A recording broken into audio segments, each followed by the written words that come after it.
Hello friends, my self विशेष कटियार। तो आज हम लोग बात करेंगे अष्टांग हृदय के 6th चैप्टर के बारे में, जिसका नाम है अन्न स्वरूप विज्ञानीय अध्याय। अन्न स्वरूप विज्ञानीय अध्याय। तो इस चैप्टर में अन्न के बारे में बताया गया है, अन्न के स्वरूप के बारे में बताया गया है, यानी अन्न कौन कौन से होते हैं और उनको कैसे डिवाइड किया गया है, तो इसके बारे में बताया गया है। तो इसमें सबसे पहला हम बात करेंगे शिंबी धान्य के बारे में। अथ शिंबी धान्य वर्गः, यानी शिंबी धान्य वर्ग का जो है शुरुआत होती है। तो शिंबी धान्य क्या होते हैं? अथ का मतलब होता है स्टार्टिंग होना किसी चीज़ की, ठीक है। शिंबी धान्य, तो शिंबी धान्य वर्ग, तो शिंबी धान्य वर्ग क्या होता है कि जो फली से उत्पन्न होते हैं, ठीक है, जो कि फलियों से उत्पन्न होते हैं, उन्हें कहते हैं शिंबी धान्य।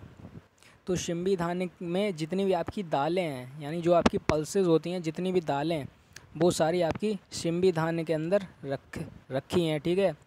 आचार्यों ने शिंबी धान्य के अंदर जितनी भी दालें होती हैं, पल्सेस, उनको रखा हुआ है। तो फिर आता है शिंबी धान्य के सामान्य गुण, कि शिंबी धान्य के सामान्य गुण क्या होंगे। अगर कोई भी चीज़ है, अगर वो शिंबी धान्य के अंदर आती है तो उसके क्या सामान्य गुण होंगे। तो शिंबी धान्य के अंदर मूंग, आड़की, आड़की कहते हैं अरहर को, ठीक है, अरहर की दाल को, मसूर की दाल आदि, ठीक है, यानी मूंग, आड़की यानी अरहर की दाल, मसूर जो आदि, यानी कि शिंबी धान्य के अंदर जो आपकी दालें आती हैं, यही मूंग, अरहर, मसूर आदि जितनी भी दालें हैं, ये कैसी होती हैं? बेबंद करने वाली, ठीक है, बेबंद करने वाली होती हैं, यानी कॉन्स्टिपेशन करने वाली होती हैं,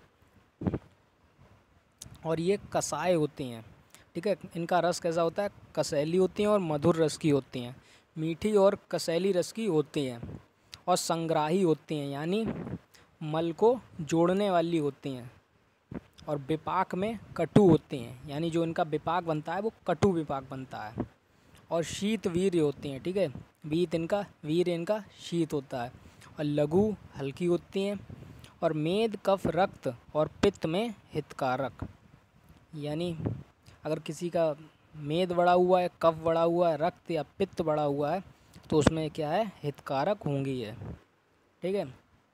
फिर आपकी पहली दाल आती है मूंग की दाल। तो मूंग के क्या गुण हैं? जो आपकी मूंग की दाल है वो श्रेष्ठ है, यानी शिंबी धान्य में जो मूंग है वो श्रेष्ठ है, सभी दालों में मूंग की दाल को श्रेष्ठ माना गया है, और यह कुछ वात कारक होती है, यानी वात को उत्पन्न करने वाली होती है कुछ, यानी हल्की मात्रा में। फिर बात आती है मटर की। मटर जो होती है वो अत्यंत वात कारक होती है, यानी बहुत ज़्यादा वात को बनाने वाली होती है। और राजमाश, फिर यहाँ पर बात आती है राजमाश की। ये वात कारक होते हैं, रूक्ष होते हैं, गुरु भारी होते हैं, और बहुत मल लाने वाले होते हैं, ठीक है, बहुत मल लाने वाले होते हैं। वात कारक, रूक्ष, गुरु और बहुत मल लाने वाले होते हैं। फिर आपका आता है कुल्थी के गुण। कुल्थी के गुण, कुल्थी कैसी होती है? उष्ण होती है, ठीक है, विपाक में अम्ल होती है, शुक्र, अश्मरी, श्वास, पीनस रोग, कास, अर्श, कफ, वात को नष्ट करने वाली होती है, ठीक है, ये उष्ण होती है।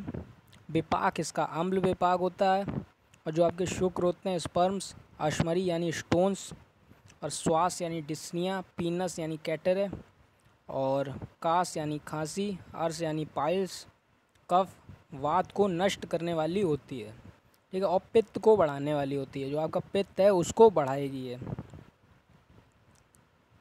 फिर आता है निष्पाव के गुण, कि निष्पाव के क्या गुण होते हैं। तो ये वात पित्त रक्त स्तन्य मूत्र को बढ़ाने वाला, यानी वात पित्त रक्त स्तन्य मूत्र को बढ़ाने वाला होगा। गुरु भारी होगा, सर होगा, विदाही होगा, दृष्टि, शुक्र, कफ, शोफ और विष को नष्ट करने वाला होता है, ठीक है, दृष्टि, शुक्र, कफ और शोफ और विष को नष्ट करने वाला होता है। फिर आती है आपकी माश, यानी उड़द की जो दाल होती है, उड़द के गुण यानी माश के गुण। तो तो ये कैसी होती है, स्निग्ध होती है, ऑयली होती है। और बल यानी एनर्जी, और कफ और मल और पित्त कारक होती है। सर होती है और गुरु भारी होती है। उष्ण यानी गर्म होती है। और वात नाशक होती है, वात का नाश करने वाली होती है। स्वादु होती है, ठीक है, और शुक्र को बढ़ाने वाली होती है और इसकी प्रवृत्ति कराने वाली होती है, यानी कि जो शुक्र होते हैं उनकी प्रवृत्ति कराने वाली होती है। फिर आता है काकांडोला और आत्मगुप्ता के गुण। तो इसके गुण जो है वो माश के समान होते हैं, यानी ये उड़द के समान इसके गुण होते हैं। जो उड़द के गुण हैं वही काकांडोला और आत्मगुप्ता के गुण होते हैं। फिर आता है तिल के गुण। तो तिल वीर में उष्ण होता है, ठीक है, उष्ण वीर का होता है, त्वचा के दोषों को नष्ट करने वाला, ठीक है, यानी स्किन डिसऑर्डर्स जितने भी होते हैं उनको नष्ट करने वाला होता है। कोई भी स्किन डिसऑर्डर होगा उसको नष्ट करेगा तिल। स्पर्श में शीतल होता है। केश और बल वर्धक, यानी हेयर्स को बढ़ाने वाला होगा और बल को भी बढ़ाने वाला होगा। और विपाक में कटु होगा, मेधा को बढ़ाने वाला होगा, ठीक है, यानी बुद्धि को बढ़ाने वाला होगा। अग्नि कफ पित्त को बढ़ाने वाला होगा, कफ को भी बढ़ाएगा, पित्त को भी, और अग्नि को भी बढ़ाएगा। ये कौन, तिल। और तिल जो होते हैं वैसे 3 टाइप्स के होते हैं। एक सफ़ेद तिल होते हैं, और एक काले तिल होते हैं, और एक लाल तिल होते हैं। तो उसमें से जो काले वाले तिल होते हैं उनको श्रेष्ठ माना जाता है, जो काले तिल होते हैं उनको श्रेष्ठ माना जाता है। फिर आपका आता है उमा और कुसुम्भ बीज के गुण। उमा होती है आपकी अलसी, जो अलसी होती है उसको उमा कहते हैं। अलसी जो है वो स्निग्ध होती है, मधुर होती है, तिक्त होती है, उष्ण होती है, और कफ पित्त कारक यानी कफ और पित्त को बढ़ाने वाली होती है। गुरु भारी होती है। दृष्टि शुक्र नाशक, दृष्टि और शुक्र नाशक होती है। और विपाक में कटु होती है। जो कुसुम होता है वो भी उमा के जैसा ही होता है, उमा के गुण के समान होता है, यानी अलसी के गुण के समान होता है कुसुम्भ। फिर इसमें बात की गई है कि जो आपका शिम्बी धान्य है उसमें जो माश है उसको सबसे हीन माना गया, यानी उड़द को सबसे हीन माना गया है। और शूक धान्य जो आपका आगे आएगा, शूक धान्य वर्ग, उसमें यवक को सबसे हीन माना गया है। और बात आती है नया और पुराना धान्य, यानी जो नया धान्य होता है वो अभिसंधि कारक होता है, यानी जो आपके स्रोतस होते हैं उनको ब्लॉक करने वाला होता है, अभिसंध करने वाला होता है। और 1 वर्ष पुराना धान्य लघु होता है। अगर 1 वर्ष पुराना कोई धान्य है तो वो लघु होता है, और जो नया धान्य होता है वो अभिसंधि कारक होता है। और शीघ्र उगने वाला, जो तुरंत उग जाता है, ऐसा धान्य जो तुरंत उग जाता है, शीघ्र उगने वाला। युक्तिपूर्वक भुना हुआ धान्य का जो सूप होता है वो लघु होता है, हल्का होता है। तो इसके साथ आपका जो शिम्बी धान्य वर्ग है वो समाप्त होता है। इसके बाद में आपका आता है शूक धान्य वर्ग। शूक धान्य वर्ग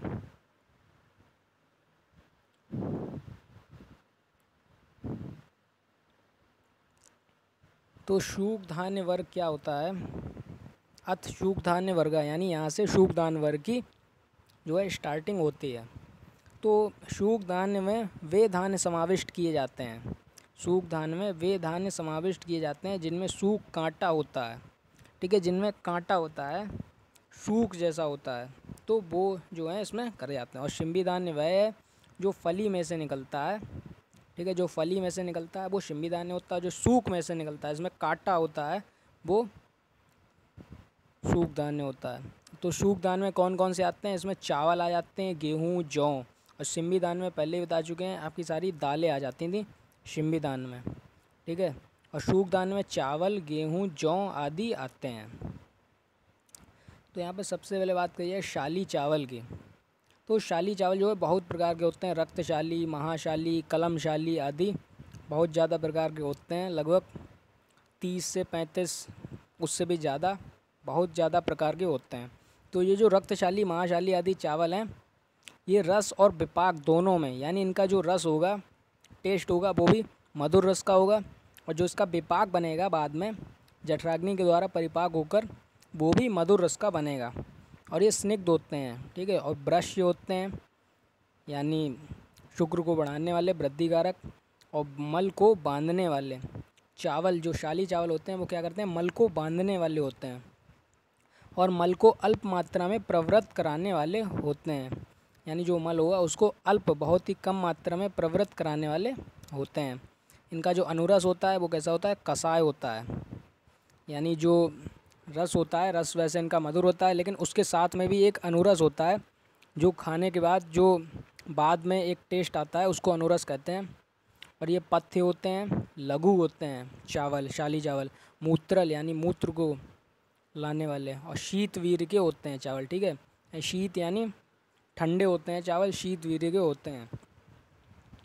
फिर बात आती है रक्तशाली चावल के गुण, यानी रक्तशाली चावल के क्या गुण हैं। तो शुक धान्य में रक्तशाली जो है वो श्रेष्ठ है। ठीक है, बाकी जितने भी हैं आपके रक्तशाली, महाशाली, कलमशाली, उन सब में से जो आपका रक्तशाली चावल है वो शुक धान्य में सबसे श्रेष्ठ माना गया है।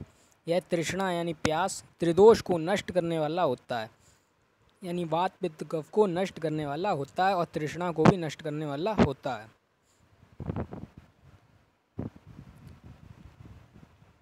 यहाँ पर दिया रक्तशाली, महाशाली, कलमशाली, यानी हीन गुण वाले। यानी रक्तशाली सबसे अच्छा होगा, महाशाली उससे कम गुण वाला होगा, उससे हीन गुण वाला होगा, और कलमशाली उससे भी हीन गुण वाला होगा। और जैसे जैसे आगे चलते चलेंगे, ठीक है, और भी आते हैं, काफ़ी टाइप्स हैं, तो उसमें जो है हीन गुण उसका बढ़ता चला जाएगा। यानी सबसे अच्छे होते हैं आपके रक्तशाली चावल। फिर बात आती है षष्टिक यानी साठी चावल की। साठी चावल जैसे कि नाम से ये बहुत ज़्यादा क्लियर है, साठी चावल यानी कि ये 60 दिन में पककर तैयार हो जाता है। जो साठी चावल है वो आपका 60 दिन में पककर तैयार हो जाता है, उसको हम कहते हैं षष्टिक यानी साठी चावल। यहाँ पर लिख दिया गया है व्रीहि धान्यों में षष्टिक चावल श्रेष्ठ होता है। यानी व्रीहि धान्यों में जो षष्टिक चावल है, साठी चावल है, वो श्रेष्ठ होता है व्रीहि धान्यों में। और ये मधुर रस का होता है, स्निग्ध होता है, ऑयली होता है, ग्राही होता है, यानी मल को जोड़ने वाला, शीतवीर्य का होता है, स्थिर होता है, त्रिदोष को नाश करने वाला होता है, त्रिदोष का नाश करेगा। ठीक है, वात पित्त कफ का नाश करेगा। और ये 2 टाइप्स के होते हैं। ठीक है, जो साठी चावल हैं वो 2 प्रकार के होते हैं, गौर और असित यानी कृष्ण। गौर पहला और दूसरा है असित। इसमें से भी जो गौर होता है वो होता है आपका श्रेष्ठ। गौर जो है वो श्रेष्ठ होता है असित से। फिर आते हैं जौ के गुण। जौ यानी बारले। ठीक है, जौ के गुण। तो जौ कैसे होते हैं, वो रूक्ष होते हैं, शीतल ठंडे होते हैं, गुरु भारी, मधुर रस, सर होते हैं यानी भेदक, मल का भेदन करने वाले, और मल और वात कारक यानी मल को उत्पन्न करने वाले और वात को उत्पन्न करने वाले। ब्रश यानी शुक्र को बढ़ाने वाले, वृद्धि कारक, दृढ़ता उत्पन्न करने वाले, यानी शरीर में मजबूती उत्पन्न करेंगे, दृढ़ता उत्पन्न करेंगे। मूत्र मेद पित्त कफ को नष्ट करने वाले, मूत्र मेद पित्त कफ को नष्ट करने वाले। पीनस यानी कैटरे, श्वास, डिस्निया, कास, खांसी, उरु स्तंभ, कंठ, त्वचा के रोगों को नष्ट करता है। ठीक है, और जो अनुयव होता है, पतले यव, वो यव से कम गुण वाले होते हैं। तो जो आपके जौ के गुण हैं वो इम्पोर्टेंट हैं। ठीक है, पूछे जाते हैं।